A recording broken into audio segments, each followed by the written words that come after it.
સત્સંગ રૂપી બાગમાં ભક્તિ રૂપી કળિયો અને જ્ઞાન વૈરાગ્યની સુવાસ છે ને એમાં વિષય રૂપી ભમરા આવે, પણ શું થાય છે?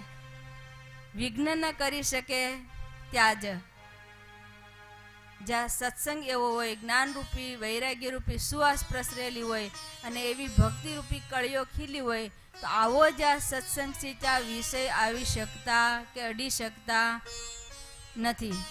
વિષય ક્યાં આવે? કે ને પૂજા કરી ત્યાં તો આવે છે, આવે ઝોલા આવે, ભજન કરો બેસો તો આવે, માનસી પૂજા કરો બેસો તો ગાઢ સંકલ્પ થાય. તો આ બધા વિષય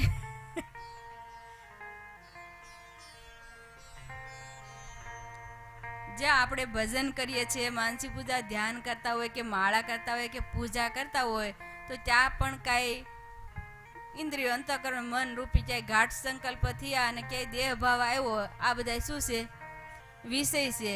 ત્યારે વિષય ક્યાં ન આવે? તો કીધું એવો જ્યાં સત્સંગ છે ત્યાં. તો મોટાબા સમજાવે કે સત્સંગ કેવો? કે શુદ્ધ ભાવથી જો સત્સંગ કરે તો ત્યાં વિષય રૂપી ભમરા આવી શકતા કે અડી શકતા. હવે આપણે પહેલા સત્સંગને સમજીએ પછી શુદ્ધ સત્સંગને. સત્સંગ તો આપણે કરીએ છીએ ને, ત્યાં 2-5 જણા ભેળા થયા હોય, ઘણી વખત આપણે પધરામણીએ જઈએ ને પછી ત્યાં મહિલા મંડળ ભેળું થયું હોય ને કથા વાર્તા થતી હોય અથવા કીર્તન ભક્તિ થતી હોય, તો આપણે શું માનીએ? અહીંયા સત્સંગ છે.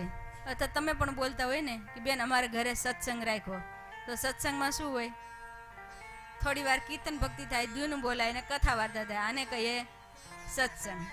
પણ ગુણાતીતાનંદ સ્વામીના વાતો આધારે જોઈએ અથવા વચનામૃતના આધારે જોઈએ ને તો સત્સંગની ક્યાંક વ્યાખ્યા અલગ જ કરી છે.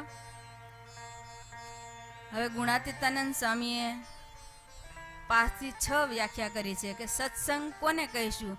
તો સ્વામી કે મોટા એકાંતિકને હાથ જોડવા એને કહેવાય સત્સંગ. ભગવાનના ભક્તમાં આત્મબુદ્ધિ એને કહેવાય સત્સંગ. હજી એટલું નહીં હો, જો હાથ જોડવાનું કીધું તો હાથ જોડાઈ ગયા, પણ ભગવાનના ભક્તમાં ભક્તને હાથ જોડવાને એક કહે તેમ કરવું, મારે એક પોઈન્ટ રહી ગયો,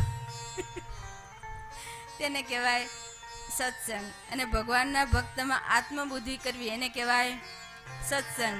ત્રીજું કે આત્મા અને પરમાત્માનું મિલન એને કહેવાય સત્સંગ. ચોથું પ્રગટ ભગવાન અને પ્રગટ ભગવાનના સંત જેનો આશરો તેને કહેવાય સત્સંગ. અને સત એવા શાસ્ત્ર અને સત એવા સંત એનો જેને સંગ તેને કહેવાય સત્સંગ.